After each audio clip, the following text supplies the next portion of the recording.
Burad.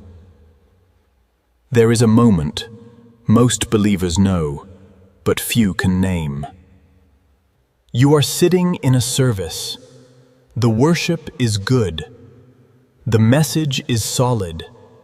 And somewhere underneath all of it, underneath the singing and the sermon, there is a quiet ache. Not dissatisfaction, not rebellion. Something older than that. Something that sounds less like a complaint and more like a question. Like and subscribe to keep going deeper. What am I here to do? Not in the general sense. You know the general answer. Love God.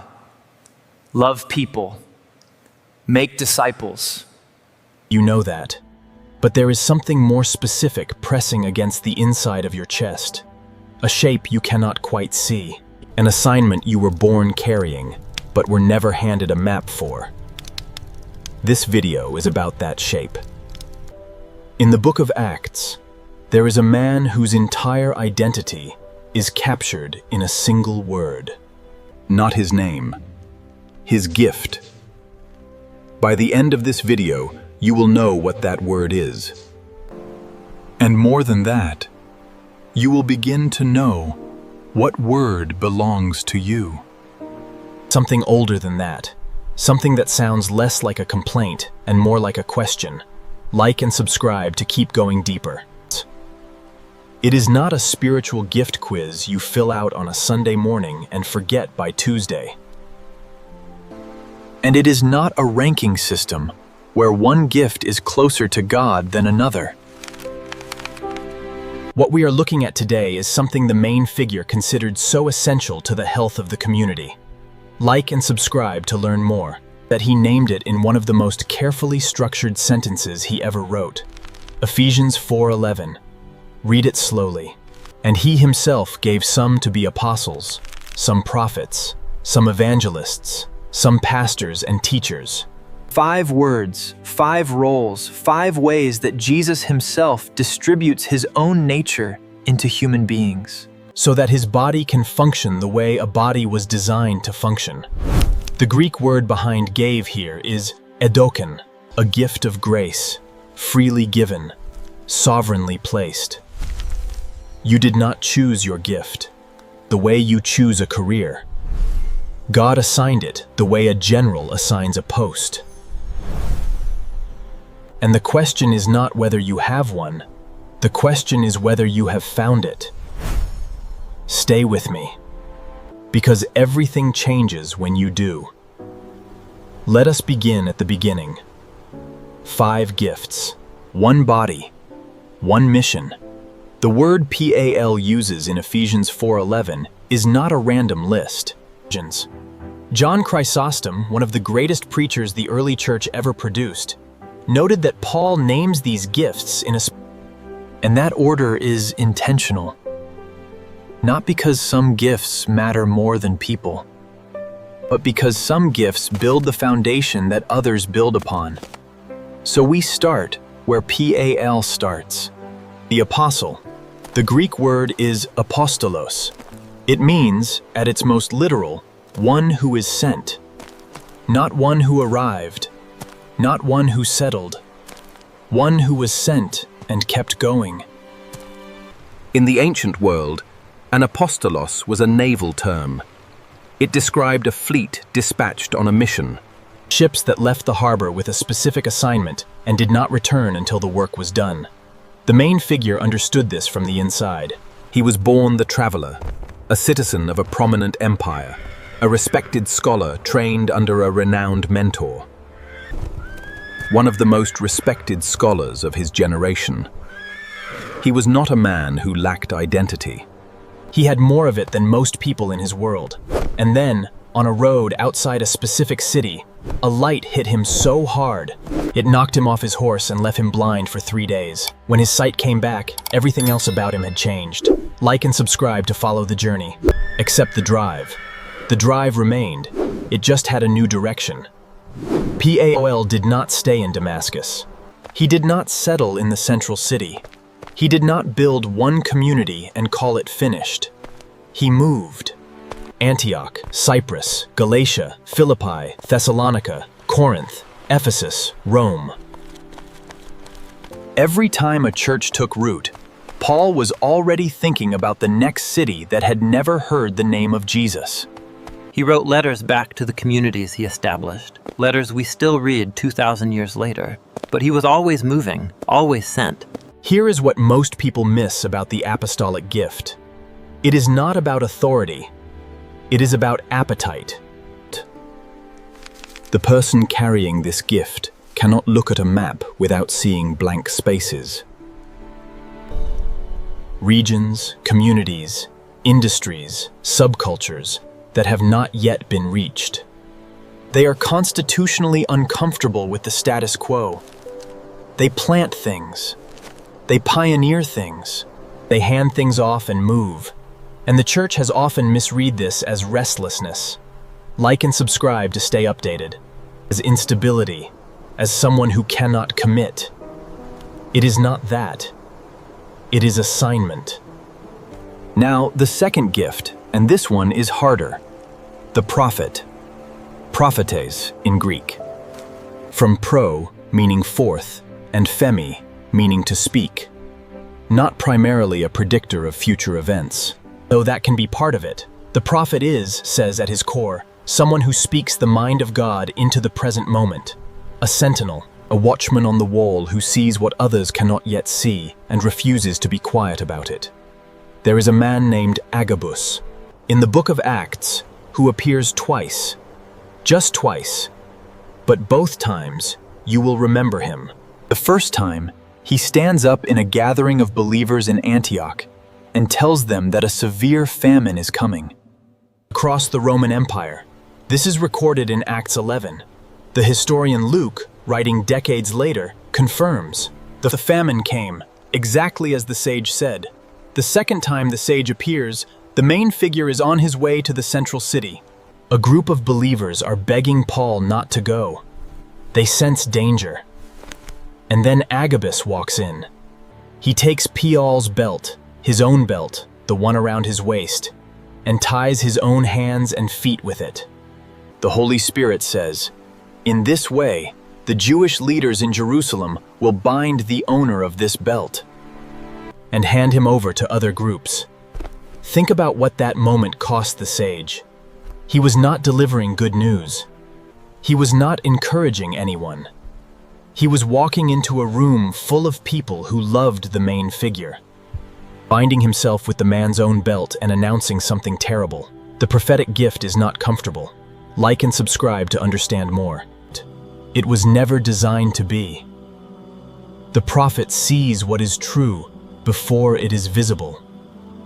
And the weight of that sight does not lift until the word is spoken. You may carry this gift if you have always known things you could not explain. If you feel the spiritual temperature of a room the moment you walk into it. If you find yourself grieved by things the people around you seem unbothered by. A compromise tolerated, a direction taken, a silence kept where there should have been a voice. If speaking the hard thing feels less like bravery and more like breathing, you may be carrying more than an opinion. You may be carrying an office. Here is what the church has often done with its prophets. It has asked them to be quieter, more diplomatic, more careful with their words. And sometimes, that correction is needed. The prophetic gift without love becomes accusation.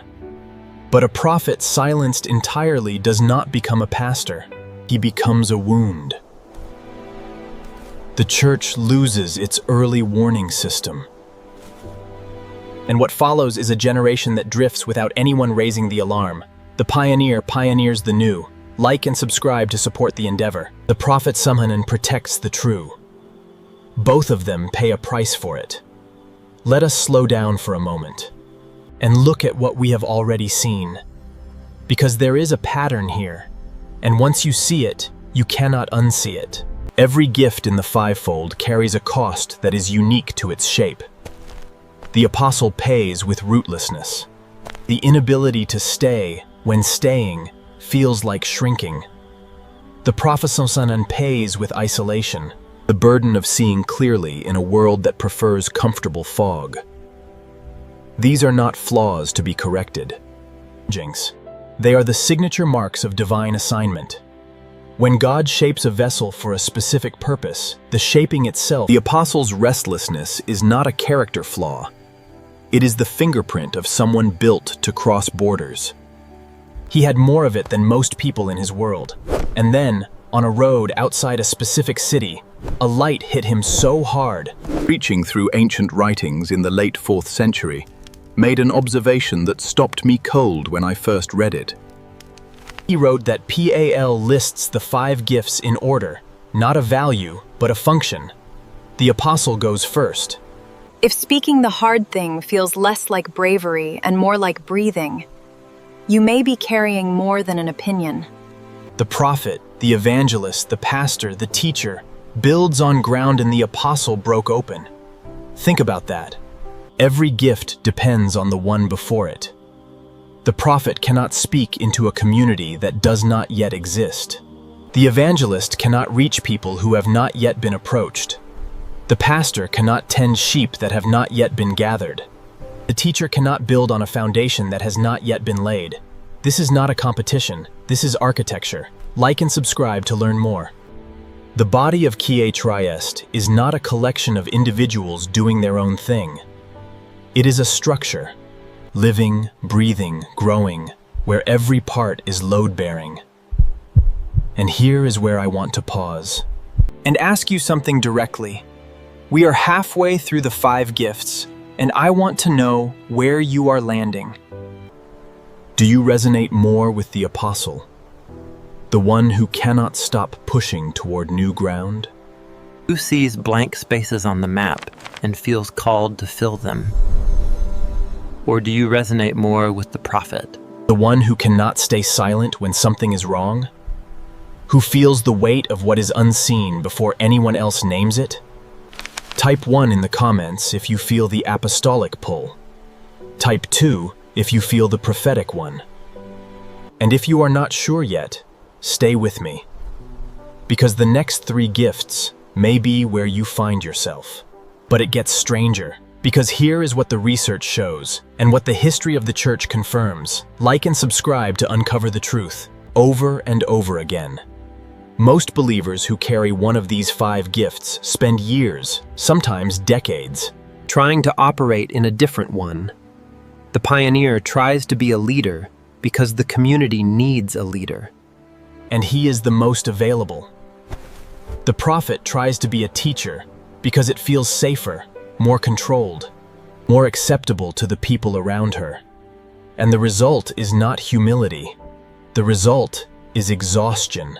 You cannot carry someone else's gift without it eventually breaking you. God did not wire you for a general assignment. He wired you for a specific one.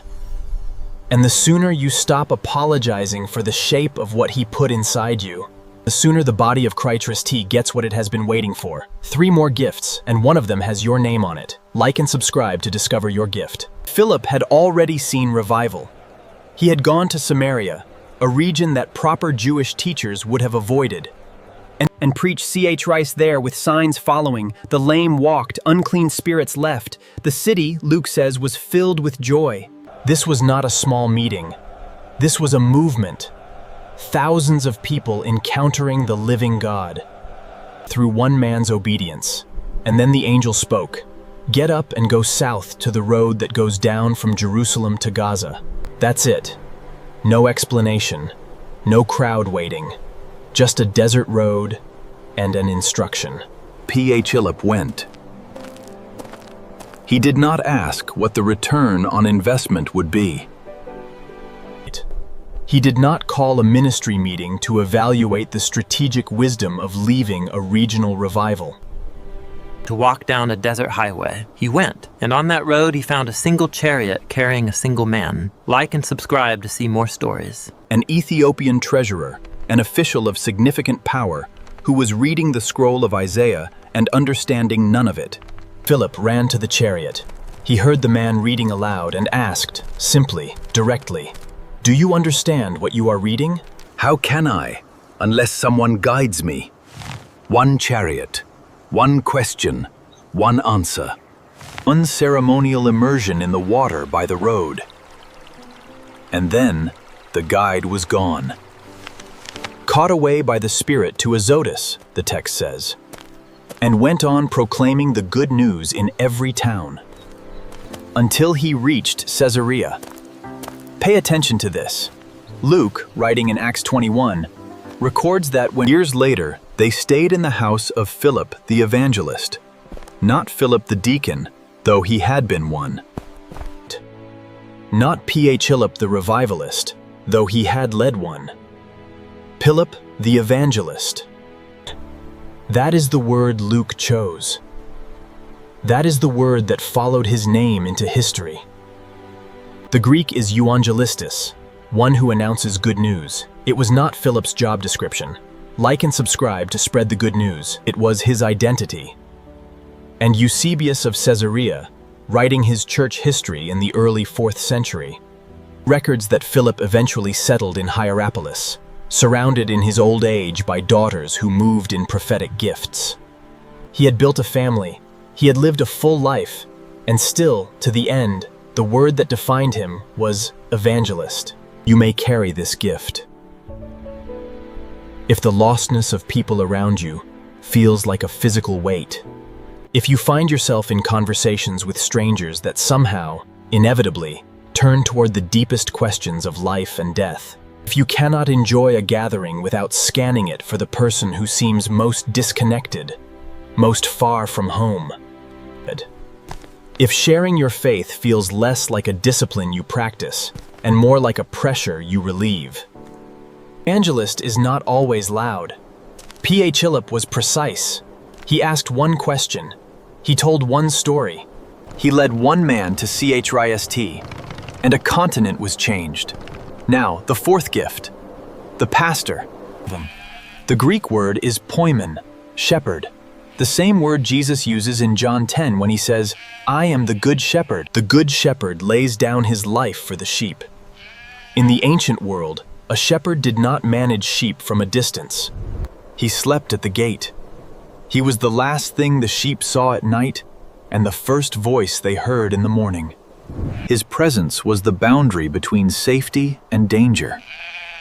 There is a man named Barnabas in the early church who does not get nearly enough credit. His given name was Joseph, but the initial leaders called him the supportive figure, which in Aramaic means son of encouragement. That was not a nickname. That was a diagnosis. It was the community's recognition that this man carried something in his chest that other people needed to breathe, and hand him over to other groups. Think about what that moment cost the sage. He was not delivering good news. This was the man who had stood holding cloaks while a past incident where an individual faced severe punishment occurred, and handed them to confinement. The community did not trust him, but the supportive figure went to the main figure, brought him to the initial leaders, stood beside him and said, in effect, I vouch for this man.